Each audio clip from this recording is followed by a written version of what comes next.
Hi guys, it's Mrs. Galvin. I am here to do your chapter 6 read aloud for Harry Potter and the Sorcerer's Stone. Make sure that you have watched all the videos leading up to this point so you don't get lost in the story. I'm going to do just a quick review of chapter 5. This one had 2 videos because it was such a long chapter. Chapter 5 was Diagon Alley, and we got to see Harry pick up money, and he got to see that his parents did leave him some money so that way he was able to afford his things for the wizarding school to go to Hogwarts. We did get to see where he meets a boy when he's getting fitted for the robes, and he's very turned off by this boy because it reminds him of Dudley. So the last time we left Harry Potter, he was getting ready to head back to the Dursleys. He was going to stay with the Dursleys until September 1st when it was time for him to board the train to go to Hogwarts. So we are going to pick up right where we left off. Chapter 6 is called The Journey from Platform 9 3/4. And there is the picture. Okay, so hopefully you found a nice and cozy spot and you're ready to tune in. I am going to say that this chapter is extremely long, so we might also have to do 2 parts for this chapter as well. So we'll see how far we get into it. Chapter 6, The Journey from Platform 9 3/4. Harry's last month with the Dursleys wasn't fun. True, Dudley was now so scared of Harry he wouldn't stay in the same room. While Aunt Petunia and Uncle Vernon didn't shut Harry in his cupboard, force him to do anything, or shout at him. In fact, they didn't speak to him at all. Half terrified, half furious, they acted as though any chair with Harry in it were empty. Although this was an improvement in many ways, it did become a bit depressing after a while. Harry kept to his room with his new owl for company. He had decided to call her Hedwig, a name he had found in a history of magic. His school books were very interesting. He lay on his bed reading late into the night, Hedwig swooping in and out of the open window as she pleased. It was lucky that Aunt Petunia didn't come in to vacuum anymore because Hedwig kept bringing back dead mice. Every night before he went to sleep, Harry ticked off another day on the piece of paper he had pinned to the wall, counting down to September the 1st. On the last day of August, he thought he'd better speak to his aunt and uncle about getting to King's Cross Station the next day. So he went down to the living room where they were watching a quiz show on television. Harry cleared his throat to let them know he was there, and Dudley screamed and ran from the room. Uncle Vernon? Uncle Vernon grunted to show he was listening. I need to be at King's Cross tomorrow to go to Hogwarts. Uncle Vernon grunted again. Would it be all right if you gave me a lift? Grunt. Harry supposed that meant yes. Thank you. He was about to go back upstairs when Uncle Vernon actually spoke. Funny way to get to wizard school, the train. Magic carpets all got punctures, have they? Harry didn't say anything. Where is this school anyway? I don't know, said Harry, realizing this for the first time. He pulled the ticket Hagrid had given him out of his pocket. I just take the train from platform 9 3/4 at 11 o'clock, he read. His aunt and uncle stared. Platform what? 9 3/4. Don't talk rubbish, said Uncle Vernon. There is no platform 9 3/4. It's on my ticket. Barking, said Uncle Vernon. Howling mad, the lot of them. You'll see, you just wait. All right, we'll take you to King's Cross. We're going up to London tomorrow anyway, so I wouldn't bother. Why are you going to London, Harry asked, trying to keep things friendly. Taking Dudley to the hospital, growled Uncle Vernon. Got to have that ruddy tail removed before he goes to Smeltings. If you remember, Hagrid gave Dudley the pig's tail. Harry woke at 5 o'clock the next morning and was too excited and nervous to go back to sleep. He got up and pulled on his jeans because he didn't want to walk into the station in his wizard's robes. He'd change on the train. He checked his Hogwarts list to make sure he had everything he needed, saw that Hedwig was shut safely in her cage, and then paced the room, waiting for the Dursleys to get up. 2 hours later, Harry's huge, heavy trunk had been loaded into the Dursleys' car. Aunt Petunia had talked Dudley into sitting next to Harry, and they had set off. They reached King's Cross at 10:30. Uncle Vernon dumped Harry's trunk onto a cart and wheeled it into the station for him. Harry thought this was strangely kind until Uncle Vernon stopped dead facing the platforms with a nasty grin on his face. Well, there you are, boy. Platform 9, platform 10. Your platform should be somewhere in the middle, but they don't seem to have built it yet, do they? He was right, of course. There was a big plastic number 9 over one platform and a big plastic number 10 over the one next to it. And in the middle, nothing at all. Have a good term, said Uncle Vernon with an even nastier smile. He left without another word. Harry turned and saw the Dursleys drive away. All 3 of them were laughing. Harry's mouth went dry. What on earth was he going to do? He was starting to attract a lot of funny looks because of Hedwig. He'd have to ask someone. He stopped a passing guard, but didn't dare mention platform 9 3/4. The guard had never heard of Hogwarts, and when Harry couldn't even tell him what part of the country it was in, he started to get annoyed. As though Harry was being stupid on purpose. Getting desperate, Harry asked for the train that left at 11 o'clock, but the guard said there wasn't one. In the end, the guard strayed away muttering about time wasters. Harry was now trying hard not to panic. According to the large clock over the arrivals board, he had 10 minutes left to get on the train to Hogwarts, and he had no idea how to do it. He was stranded in the middle of a station with a trunk he could hardly lift, a pocket full of wizard money, and a large owl. Hagrid must have forgotten to tell him something you had to do, like tapping the 3rd brick on the left to get into Diagon Alley. He wondered if he should get out his wand and start tapping the ticket inspector's stand between platforms 9 and 10. At the moment, a group of people passed just behind him, and he caught a few words of what they were saying. Packed with muggles, of course. Harry swung around. The speaker was a plump woman who was talking to 4 boys, all with flaming red hair. Each of them was pushing a trunk like Harry's in front of him, and they had an owl. Hard hammering, Harry pushed his cart after them. They stopped, and so did he, just near enough to hear what they were saying. Now, what's the platform number? Said the boy's mother. 9 3/4, piped a small girl, also red-headed, who was holding her hand. Mom, can't I go? You're not old enough, Ginny. Now be quiet. All right, Percy, you go first. What looked like the oldest boy marched toward platforms 9 and 10. Harry watched careful, not to blink in case he missed it. But just as the boy reached the dividing barrier between the 2 platforms, a large crowd of tourists came swarming in front of him. And by the time the last backpack had cleared away, the boy had vanished. Fred, you next, the plump woman said. I'm not Fred, I'm George, said the boy. Honestly, woman, you call yourself our mother? Can't you tell I'm George? Sorry, George, dear, only joking. I am Fred, said the boy, and off he went. His twin called after him to hurry up, and he must have done so, because a second later he had gone. But how had he done it? Now the 3rd brother was walking briskly toward the barrier. He was almost there, and then quite suddenly, he wasn't anywhere. There was nothing else for it. Excuse me, Harry said to the plump woman. Hello, dear, she said. First time at Hogwarts? Ron's new, too. She pointed at the last and youngest of her sons. He was tall, thin, and gangling, with freckles, big hands and feet, and a long nose. Yes, said Harry. The thing is, I don't know how to get onto the platform, she said kindly, and Harry nodded. Not to worry, she said. All you have to do is walk straight at the barrier between platforms 9 and 10. Don't stop, and don't be scared, or you'll crash into it. That's very important. Best do it in a bit of a run if you're nervous. Go on. Go now before Ron. Okay, said Harry. He pushed his trolley around and stared at the barrier. It looked very solid. He started to walk toward it. People jostled him on their way to platforms 9 and 10. Harry walked more quickly. He was going to smash right into that barrier, and then he'd be in trouble. Leaning forward on his cart, he broke into a heavy run, and the barrier was coming nearer and nearer. He wouldn't be able to stop. The cart was out of control. He was a foot away. He closed his eyes, ready for the crash. It didn't come. He kept running. He opened his eyes. A scarlet steam engine was waiting next to a platform packed with people. A sign overhead said Hogwarts Express, 11 o'clock. Harry looked behind him and saw a wrought iron archway where the barrier had been, with the words platform 9 3/4 on it. He had done it. Smoke from the engine drifted over the heads of the chattering crowd, while cats of every color wound here and there between their legs. Owls hooted to one another in a disgruntled sort of way over the babble and scraping of heavy trunks. The first few carriages were already packed with students, some hanging out of the window to talk to their families, some fighting over seats.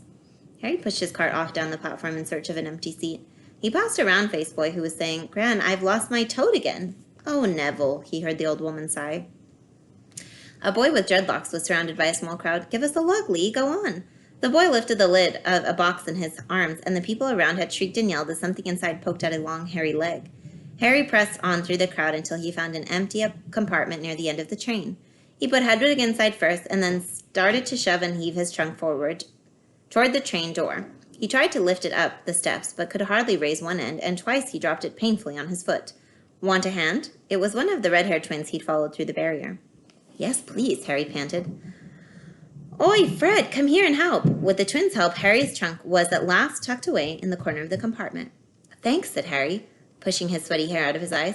What's that? Said one of the twins suddenly, pointing at Harry's lightning scar. Blimey, said the other twin. Are you? He is, said the first twin. Aren't you? He added to Harry. What? Said Harry. Harry Potter, chorused the twins.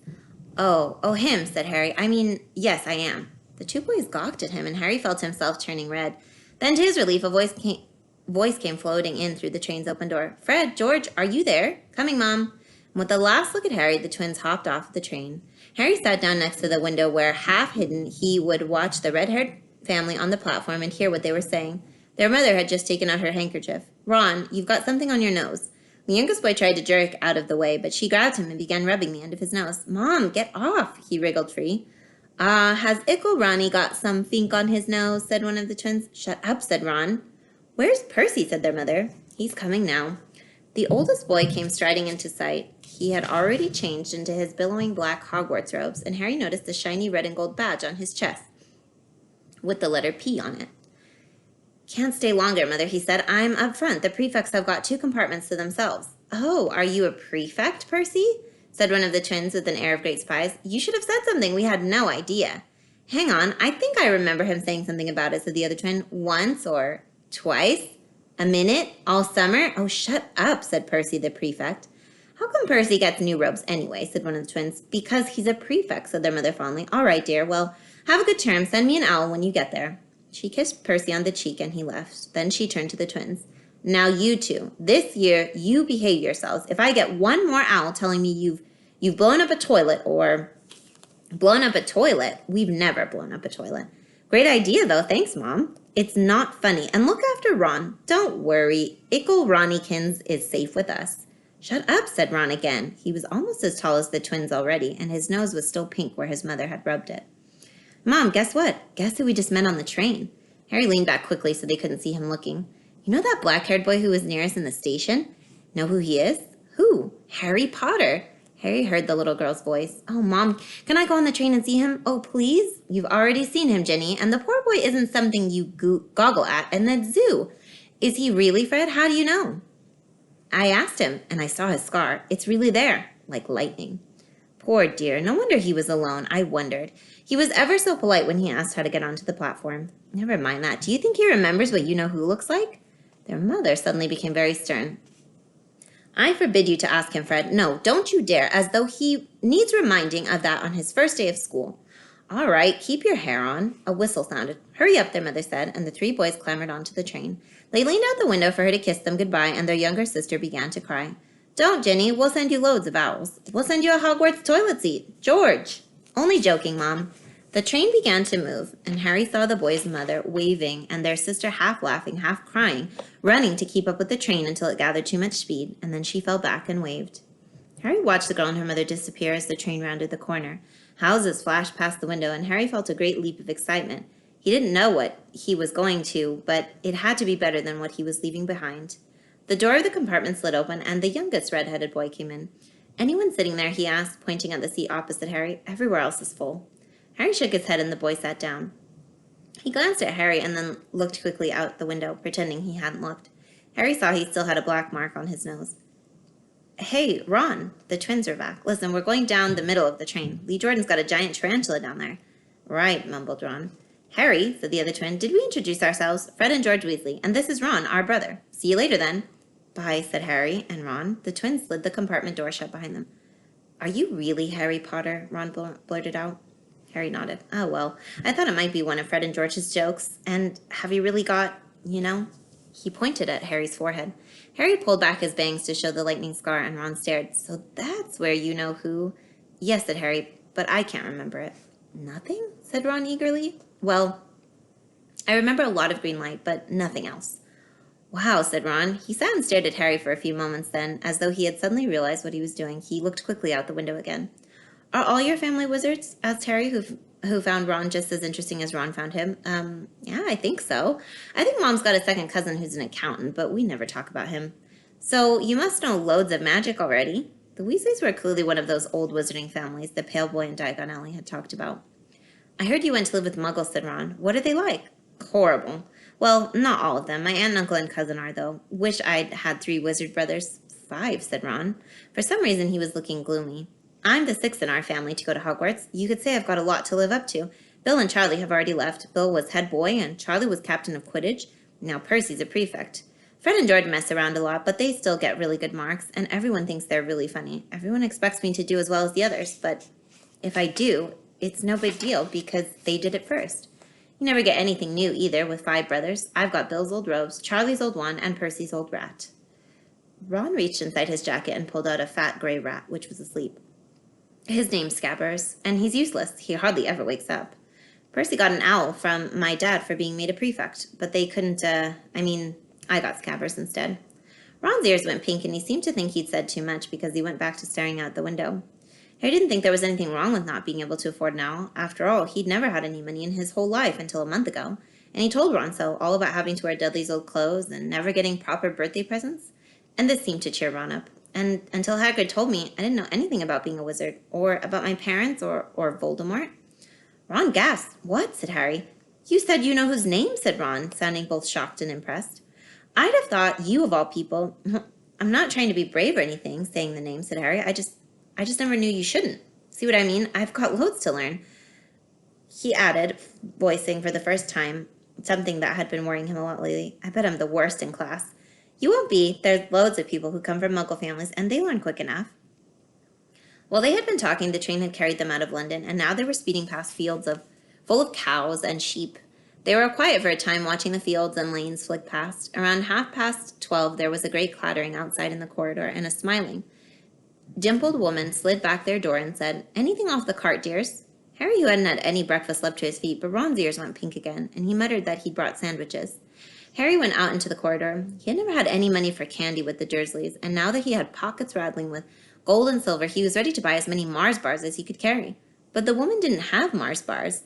What she did have were Bertie Bott's every flavor beans, Drubal's best blowing gum, chocolate frogs, pumpkin pasties, cauldron cakes, licorice wands, and a number of other strange things Harry had never seen in his life.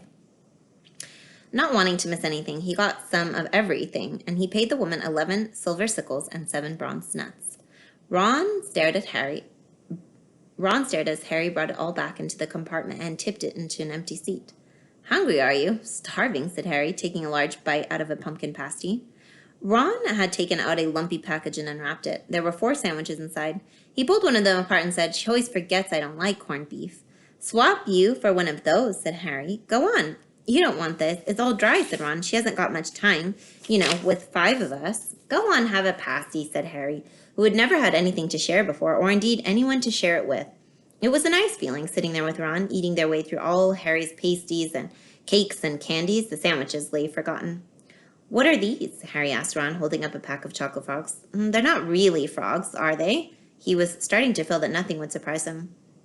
No, said Ron, but see what the card is. I'm missing Agrippa. What? Oh, of course you wouldn't know. Chocolate frogs have cards inside them, to collect. Famous witches and wizards. I've got about 500, but I haven't got Agrippa or Ptolemy. Harry unwrapped his chocolate frog and picked up the card. It showed a man's face. He wore half-moon glasses, had a long crooked nose, and flowing silver hair, beard, and mustache. Underneath the picture was the name Albus Dumbledore. So this is Dumbledore, said Harry. Don't tell me you've never heard of Dumbledore, said Ron. Can I have a frog? I'm at Agrippa, thanks. Harry turned over his card and read Albus Dumbledore, currently headmaster of Hogwarts. Considered by many the greatest wizard of modern times, Dumbledore is particularly famous for his defeat of the Dark Wizard Grindelwald in 1945, for the discovery of 12 uses of dragon's blood, and his work on alchemy with his partner Nicholas Flamel. Professor Dumbledore enjoys chamber music and 10-pin bowling. Harry turned the card back over and saw to his astonishment that Dumbledore's face had disappeared. He's gone. Well, you can't expect him to hang around all day, said Ron. He'll be back. No, I've got Morgana again, and I've got about 6 of her. Do you want it? You can start collecting. Ron's eyes strayed on the pile of chocolate frogs waiting to be unwrapped. Help yourself, said Harry. But in, the Muggle world, people just stay put in photos. Do they? What, they don't move at all? Ron sounded amazed. Weird. Harry stared as Dumbledore sidled back into the picture on his card and gave him a small smile. Ron was more interested in eating the frogs than looking at the famous witches and wizard cards, but Harry couldn't keep his eyes off them. Soon he had not only Dumbledore and Morgana, but Hengist of Woodcroft, Alberic Grenion, Circe, Paracelsus, and Merlin. He finally tore his eyes away from the Druidess Cleodona, who was scratching her nose to open a bag of Bertie Bott's every flavor beans. You want to be careful with those, Ron warned Harry. When they say every flavor, they mean every flavor. You get all the ordinary ones like chocolate and peppermint and marmalade, but then you get spinach and liver and tripe. George reckons he had a booger-flavored one once. Ron picked up a green bean, looked at it carefully, and bit into a corner. Ugh, sprouts. They had a good time eating every flavored beans. Harry got toast, coconut, baked beans, strawberry, curry, grass, coffee, sardines, and was even brave enough to nibble the end of a funny gray one Ron wouldn't touch, which turned out to be pepper. The countryside, now flying past the windows, was becoming wilder. The neat fields had gone. Now there were woods, twisting rivers, and dark green hills. There was a knock on the door of their compartment, and the round-faced boy Harry had paused on platform 9 3/4 came in. He looked tearful. Sorry, he said, but have you seen a toad at all? When they shook their heads, he wailed, I've lost him. He keeps getting away from me. He'll turn up, said Harry. Yes, said the boy miserably. Well, if you see him. And he left. Don't know why he's so bothered. If I'd bought a toad, I'd lose it as quick as I could. Mind you, I bought Scabbers, so I can't talk. The rat was still snoozing on Ron's lap. He might have died when you wouldn't know the difference. I tried to turn him yellow yesterday to make him look more interesting, but the spell didn't work. I'll show you.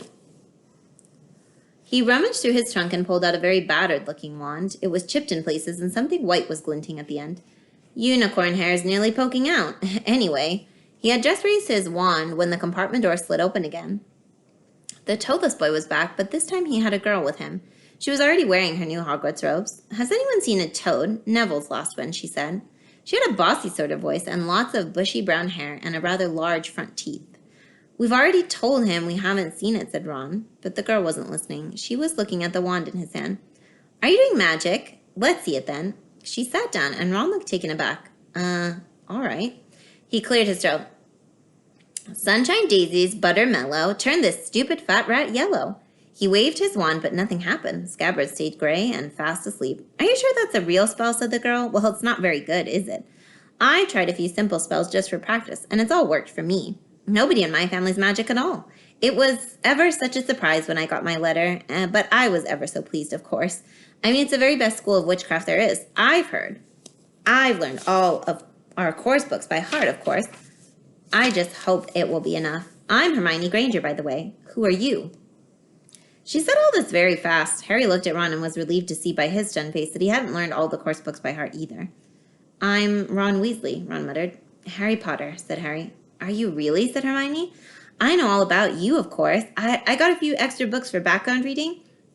And you're in Modern Magical History and the Rise and Fall of the Dark Arts and Great Wizarding Events of the 20th Century. Am I? Said Harry, feeling dazed. Goodness, didn't you know? I'd have found out everything I could if it was me. Do either of you know what house you'll be in? I've been asking around, and I hope I'm in Gryffindor. It sounds by far the best. I heard Dumbledore himself was in it, but I suppose Ravenclaw wouldn't be too bad either. Anyway, we'd better go and look for Neville's toad. You two had better change, you know. I expect we'll be there soon. Okay, so we still have some pages to go. Like I said, this chapter is extremely long. So I'm going to take, we're going to cut the video off here, and I will post another one with part 2 of this chapter. Hopefully you are enjoying it as much as I am. It's pretty exciting to see him meeting other students, and you really got to see how he feels when he's sitting there with Ron, eating and enjoying his time with a friend, because he's never had that before.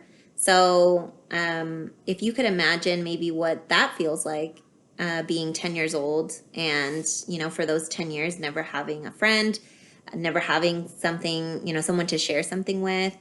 So pretty exciting for Harry Potter. I will be posting the second half of this chapter here soon. Bye guys, thanks.